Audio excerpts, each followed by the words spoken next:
Assalamualaikum warahmatullahi wabarakatuh. Di video kali ini saya dan Fadlan Ali dari kelas 12 MIA 2 SMA Negeri 7 Pekanbaru. Di video ini saya akan menjelaskan tentang pembelahan sel. Pembelahan sel merupakan proses ketika sel membelah diri menjadi dua atau lebih. Sel yang dihasilkan adalah sel anak yang memiliki otonom sendiri. Pembelahan sel ada dua jenis, yaitu mitosis dan meiosis. Pembelahan secara mitosis menghasilkan sel anak yang dapat membelah lagi, sedangkan meiosis tidak dapat membelah lagi hingga fertilisasi. Perbedaan mitosis dan meiosis adalah mitosis menghasilkan sel anakan yang sama dengan sel induk yang terjadi di sel tubuh atau sel somatik, sedangkan pembelahan secara meiosis menghasilkan sel anakan yang berbeda dengan induknya, terjadi di sel kelamin. Selanjutnya, saya akan menjelaskan tentang pembelahan mitosis dan pembelahan secara meiosis. Yang pertama yaitu pembelahan mitosis. Pembelahan mitosis menghasilkan dua sel anakan yang serupa genetis. Dalam hal ini, kedua sel anakan mempunyai susunan genetika yang sama dengan induknya. Jumlah kromosom sel anakan adalah 2N atau dinamakan diploid. Sel diploid ini adalah sel-sel yang kromosomnya berpasangan. Selanjutnya, kita ke tahap-tahap perubahan mitosis. Yang pertama, pembelahan mitosis berkesinambungan yang terdiri atas 4 fase. Yang pertama yaitu ada profase, metafase, anafase, dan telofase. Tetapi sebelum keempat fase ini dimulai, ada yang namanya fase pendahuluan atau disebut juga dengan interfase. Interfase ini merupakan persiapan pembelahan. Pada interfase, terjadi persiapan dan penimbunan energi oleh sel untuk melakukan pembelahan dalam waktu yang lama. Selama interfase, inti sel atau nukleus dan anak inti sel atau nukleolus tampak terlihat jelas. Tahap interfase ini terbagi menjadi 3, yaitu fase gap pertama, fase sintesis, dan fase gap kedua. Setelah tahap interfase selesai, barulah kita ke inti tahap-tahap pada pembelahan secara mitosis. Yang pertama ada fase profase. Pada tahap ini terjadi perubahan pada nukleus dan sitoplasma. Di dalam nukleus, benang-benang kromatin menebal dan memendek membentuk kromosom.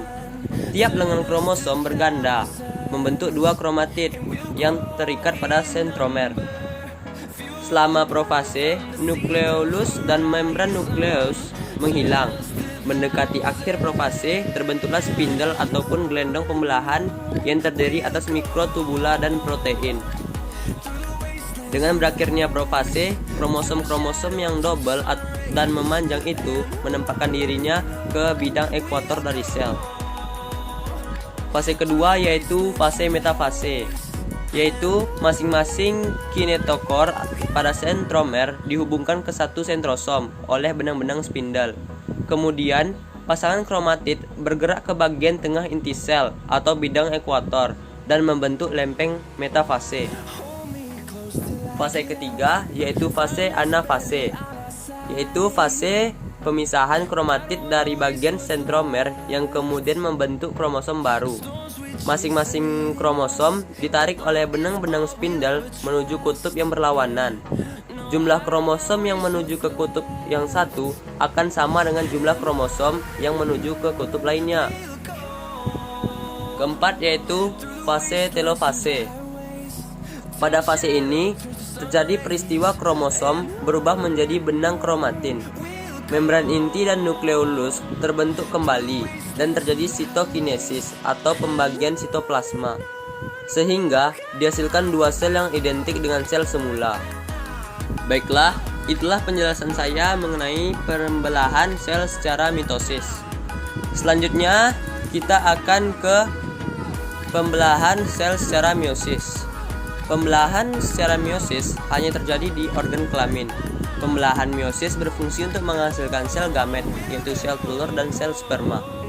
Melalui pembelahan ini akan dihasilkan sel anak yang mempunyai kromosom setengah dari kromosom sel induk. Pembelahan meiosis menghasilkan 4 sel anakan yang masing-masing sel memiliki separuh dari jumlah kromosom sel induk. Jumlah kromosom yang dimiliki oleh sel anakan adalah N, yang disebut juga dengan haploid. Sehingga meiosis disebut sebagai pembelahan reduksi. Dan juga Pembelahan secara meiosis ini terjadi atas dua macam.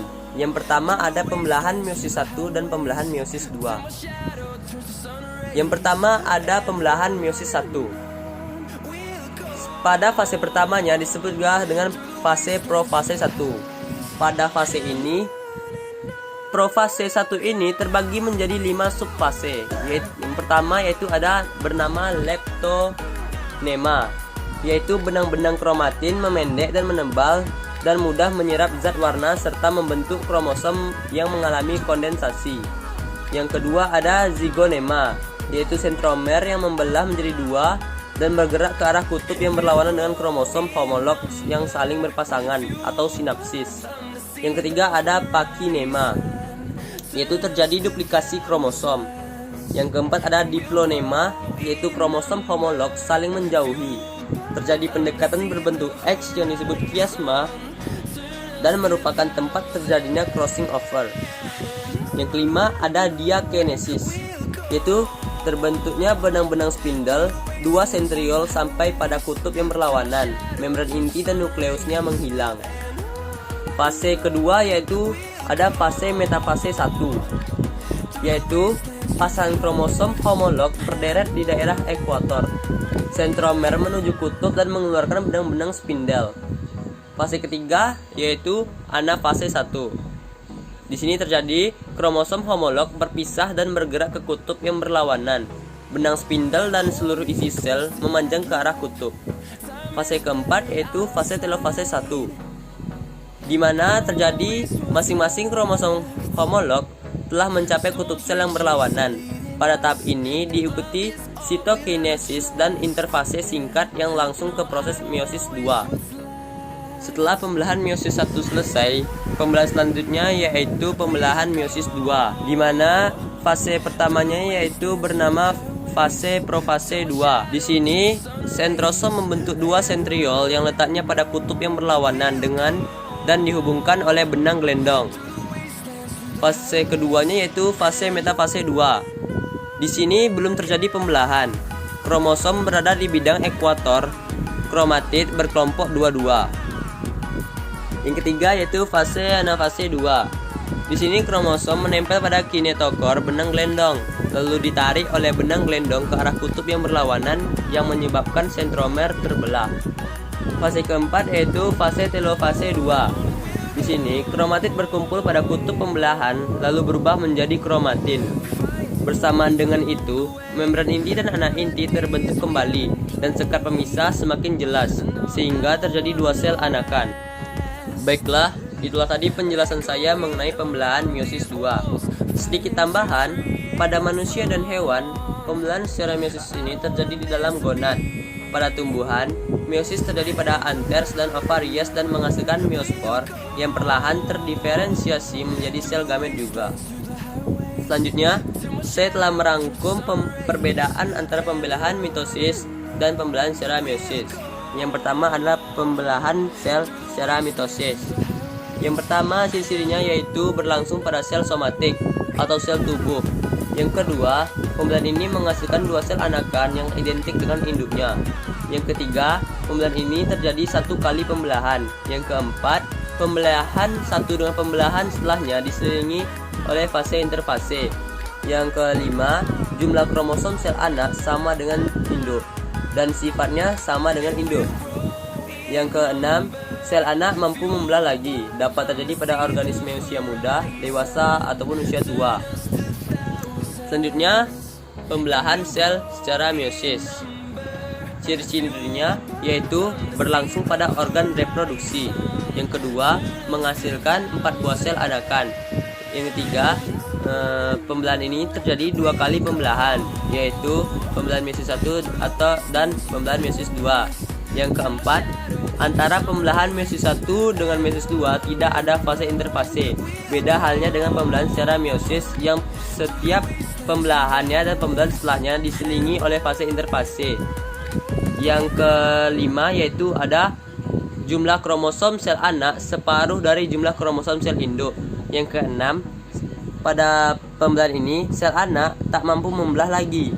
Yang ketujuh, pada pembelahan ini terjadi pada organisme dewasa. Baiklah, itulah tadi penjelasan saya mengenai pembelahan sel pada makhluk hidup. Lebih dan kurang mohon maaf. Assalamualaikum warahmatullahi wabarakatuh.